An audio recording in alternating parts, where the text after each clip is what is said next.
When I used to go to school in Boston at Northeastern, I used to go to this place all the time. The Reflection Pond at Copley and this church, Christ Scientist Church, that is there, that is connected to an old church with something that is just magnificent. And I used to go here before this whole Tartaria talk came out, even before the flat earth era. And I used to be like, what is going on here? Me and my friends used to ride our bikes around here, and we just sit there. And whenever we needed a place to calm in the city, like a place of serenity, we would come here. And we would be blown away by these buildings. We would be the designs, the patterns, the symmetry, the perfection, the strength, the age, and the difference between this and its surrounding buildings. And it always struck me as something absolutely bizarre and intense and just a relief, absolutely a sanctuary in the middle of Boston. And so this is it, the Christian Science Center complex. I drove by it the other day when I was picking up a round of prints because my printer, Sir Speedy in Boylston Street, if I recommend to everyone, is over there, and that's where I go, and it's just my old stomping grounds, and it encouraged me to take a deeper look into Boston in general, and especially this building, because the Christian Science kind of thing was invented by Mary Eddy Baker, and I've heard that name a lot living in Boston. And there's a little link I'll leave you to this kind of collection of archaeology and photos, but look at this, archaeology, boom, disturbance of the terrain about the building, archaeological assessments got to be conducted. And I know that's occurs all over the place in many cities, but it's interesting to see it here because they don't want anyone digging anywhere. They don't want anyone adding anything. They don't want anyone changing anything. It is preserved. They really stress its preservation and its need to remain true to how it was. And yet they say it was built in the 1890s and the early 1900s in about a year. And the people that they give, it was, the same old story, the first architect. I'll go into that in a bit. But look, this is the palace, and the area, the grounds. It now has a reflection pond, which is really cool. And it's surrounded by malls, shopping, everything like that. It's a giant Romanesque Tartarian building, and they even describe it as that. Romanesque in architecture, using old styles, all these different things. They put out so much, it's ridiculous. And again, they say Franklin L. Welch, he was part of it. Charles Brigham was part of the expansion, they claim. But when you look into the history of these guys, they barely did anything before. Like, this was the first church. And then all of a sudden they do a Romanesque masterpiece. I'm not buying it. Definitely not buying it. And then you dig a little deeper and you see this guy, Enoys Whitcomb. They barely even mention him in the Christian Science Journal, yet he was supposedly one of the almost builders of this property, or the builder, one of the architects. He was on the board of directors. He built a church in Mrs. Eddy's hometown. Very interesting. He was supposedly built the Museum of Fine Arts before, which I also find very interesting, because these buildings are somehow connected with the technical history that they say. But also, look at this. This is the old Museum of Fine Arts building. That was built in, they say, about a year and then destroyed about 20 years later. To me, that was been here for a long time, and there were probably so many buildings like that in Boston. And then later, the guy supposedly went on to develop this, the MFA building, the new one now, which is also very Tartarian, surrounded by colleges and hospitals, which are also extremely Tartarian. And then they say he created this church too. All amateur architects. One of the guys was his first time supposedly on the original mother church, Romanesque style mother church, 3 stories. That's how it started, with that older kind of church you can see, and then the older one with the dome got supposedly built in the early 1900s. But I personally think they were all there. I think they're bending the history unbelievably. And because Mrs. Eddy Baker, she ended up getting these churches kind of all over the country. And this one was the #1 architectural thing in Boston at the time. It was like the prize, the pinnacle of what a modern architecture, an ancient architecture was supposed to kind of be, this synthesis that they were supposedly trying to convince the public about. But we're not buying it, because how are they building these things? Especially when you consider that the fire in Boston took place around 1872, which apparently left the city in ruins. There's also a lot of history about hills that used to be in Boston that got moved. There's tons of stuff I guarantee if you were to dig in Boston, you would find a lot, including a lot of underground stuff as well, because they seem to always go in there. But they also, you never know where this photo is. I mean, it says it's that corner, which definitely could be possible, but you don't know what's behind it. You don't know what's on the other sides of it as well. They can always manipulate, and we also don't know what time it was. These pictures, when they get that sepia tone, I'm always kind of questioning their origins, because they could be really old, and they just kind of change the numbers on that, because usually they're just written down.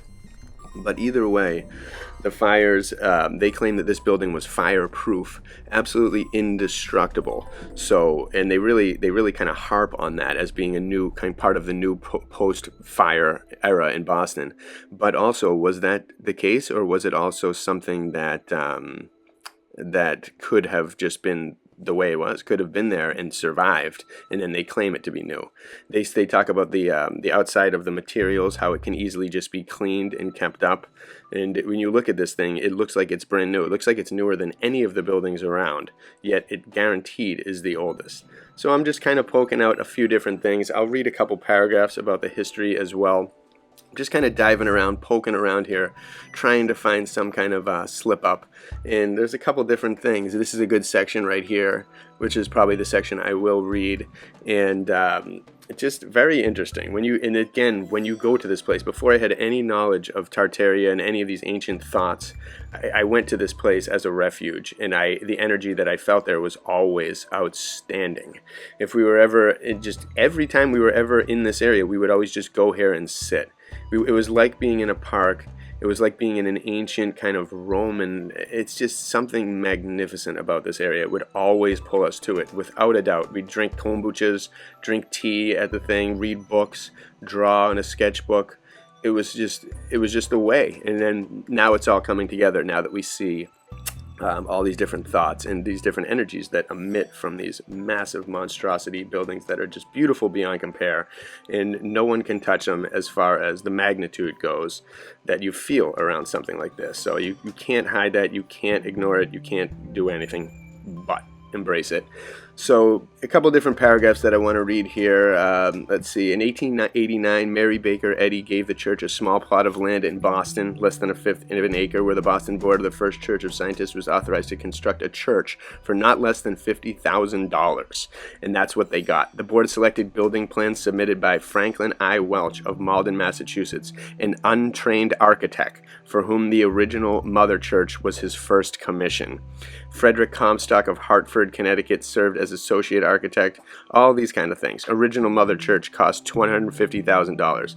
And that's the thing. They show the original mother church, which is the one connected to the dome. It's kind of the really older brick stony building there. And there are buildings like that all over the place. Especially in Boston. Some are in the 1600s, some are older. These ones on the screen right now are the modern ones that they've added to this area, and you can just tell there's no soul, there's no spirit. They are dead concrete buildings. Even probably a factor with the stone used in them.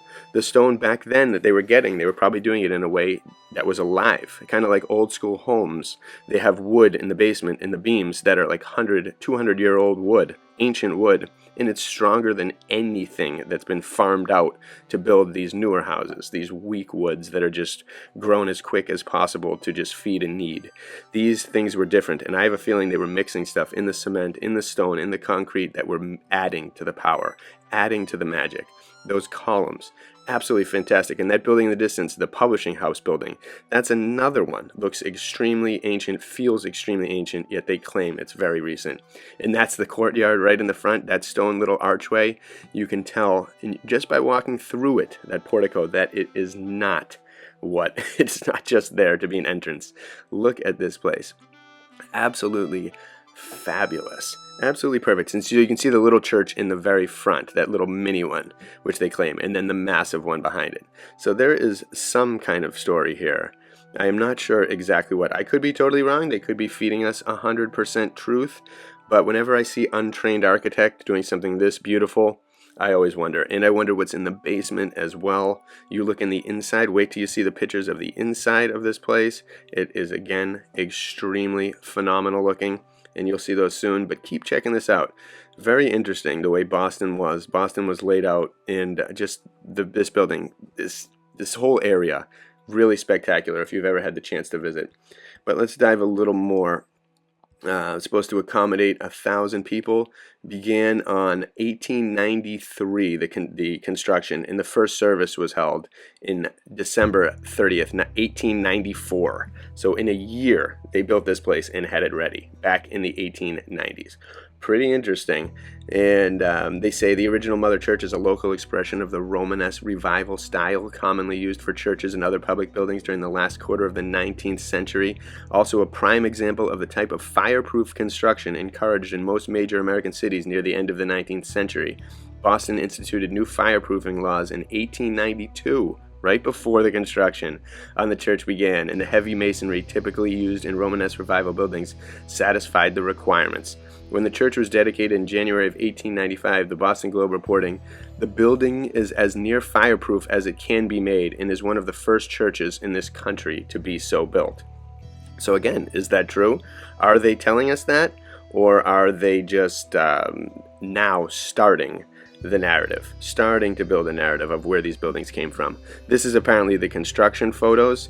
Looks like deconstruction of something else, and that, that could be. Is that the same church? The one right there that inevitably will have the thing behind it. We've got the vanilla sky, we've got the things, we've got the potential photo manipulation, but also not. I don't know. And then that was supposedly the church before the dome.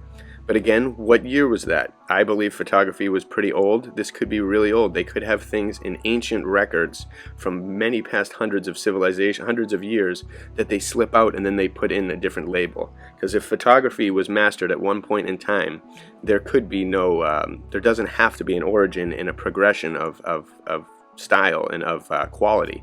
It could have already just started. Because once you figure it out, it is there. You can get it, no matter what time it is. And I guarantee you, if they were building things like this in Gothic churches in the early thousands of years ago, they were definitely able to take a picture. So this is a little more on the architects. Charles Brigham, again, they bring out all the big names, all the same kind of things. All these guys, they're done so quickly. They expect to be so little money. They're so much, but they still house everything. Everything gets done. No construction photos, or very few, and it's just kind of the typical thing. And again, could I be wrong? Yes, I'm not really sure, but something seems a little fishy. Another part says the classical revival style popularized by Chicago's World Columbian Exposition of 1893 and used for numerous public buildings in the decades following the fair suited the progressive ideals of the new religion. The Christian Science Church had no established historical traditions of church architecture and consciously chose to associate itself with the ideals of classicism in the City Beautiful movement. So how this new religion got the power to do this is also very interesting, because Mary Eddy Baker, this science church, was the first time they were trying to, it seems like some power of controller was trying to find a way to unite religion, the church, and science, this new cult that they would drive into the minds of everyone and just brainwash them into oblivion like we see now. And so they needed a thing, they needed power, they needed something. So some backing must have taken this from some lady, Mary Eddy Baker, who writes books and has a couple followers, and now all of a sudden she's got the most architecturally amazing building in the country, in almost the world at that time, supposedly, if they say it was built. But I still don't think so. There's something very fishy about it. She sounds like another one of those Carnegies who was given the chance to repopulate and reuse certain buildings. And look at the inside of this. If you were to show that picture to anyone, they would say Rome, Europe, the Vatican. I don't know. Like, where would you think? Even the huge organ. There is no way that people would pin that with Boston, and that people would pin that with 1893 building. Oh, this one is the extension. Sorry. So this was in 1906 to 1907 or something. It was built. But wow, total immaculate. And where are the construction buildings of that? Because if there's pictures of the other ones, there should be so many pictures of this, but there aren't. So was this edited out and vanilla skied out of the old pictures that we saw during the construction when it was just that one old mother church? Or the timeline, was that shifted?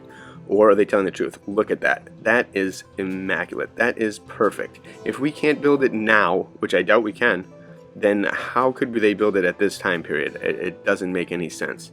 There's something here that we are missing. It looks even more beautiful in those postcards.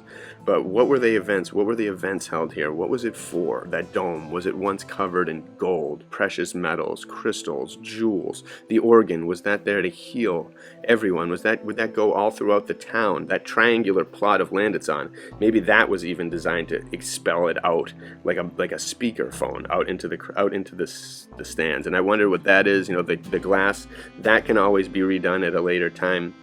Oh, that's some pretty immaculate stuff.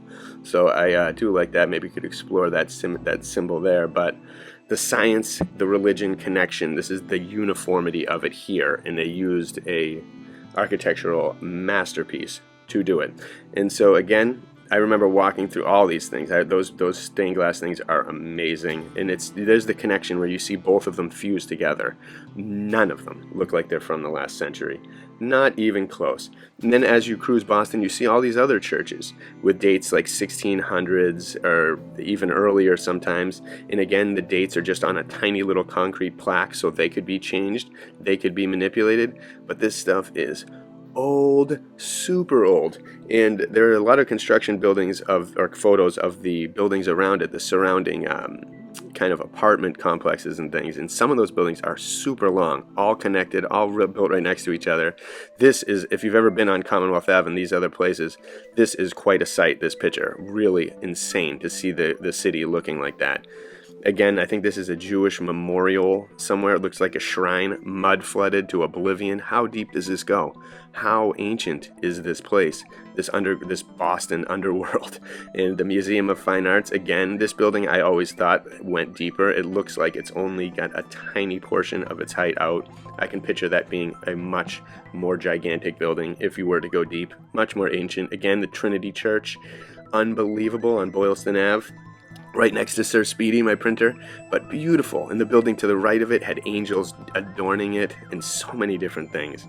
It's like, how were they building this? Who are the construction companies? Who were the people that were able to finance and build this? And how were they doing it? Just by hand? I can't imagine that they were able to do all this stuff so beautifully, so well, in such a style that does not seem like 1800s. When you see the houses and things being built at that time, it's just something is wrong. And so this whole kind of this whole trip down memory lane into Boston is making me really get ready to, in the springtime, organize some groups to take some pictures. I also saw next to a medical building on Mass Ave this amazing giant head with wings popping out of the top of the building that I'd never even seen before. So I'm going to rally a crew. I'm going to get a camera, and we're going to go around Boston maybe weekly or monthly, and we're going to try and find some of these things. Because look at the mud floodage, look at the ancient Antiquitech, all those buildings at the top. You can walk down one street in Boston and just try and spot the ornamentation, and you'll find so much. So many different goblins, so many different giants, so many different monster-like things, plants, patterns, beautiful things, all carved in stone, and all still there. And they repurpose so many as colleges, hospitals, museums. Symphony Hall is right in the same area, and it again is a monstrosity. Right across from the church that we've been looking at is Symphony Hall, the State House with the gold Capitol building, right on Beacon Hill, Bunker Hill, all of these different hills. I wonder what they were built on. And the story of Boston is that it was a giant hill at one point, and they took it out and they made a bunch of different hills, and they landfilled the area, and they made a lot of things. They kind of spread it out.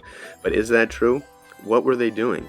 Even the Blue Hills has a mystery to it, which I think there is something buried or something massive there. And when you consider that these stones and all these buildings could have existed and could have been blown up and just two unrecognizable messes, and you look all over Boston, there are rocks everywhere. All over the city, there are all these different things. Is it Norumbega? Is it something completely different?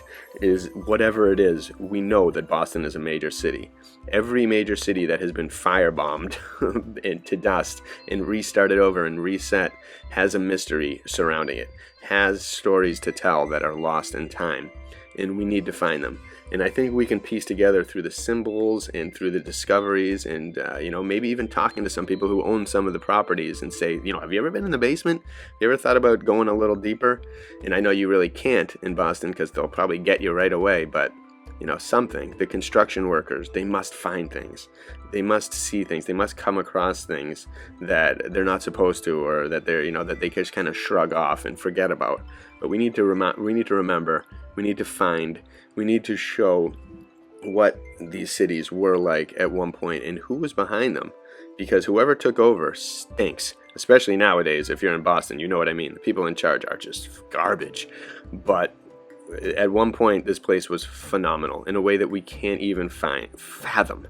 With all these buildings standing strong in their prime, perfect ocean city, right, perfect, great weather, and who's to tell? Who knows what the truth really is? I sure don't. I'm just kind of putting a bunch of things out there and seeing what you all think. So if you want to join me on some Boston adventures, comment below, email me at artofdino@gmail.com, and let's get something together for the spring. Let's get some action, some discovery.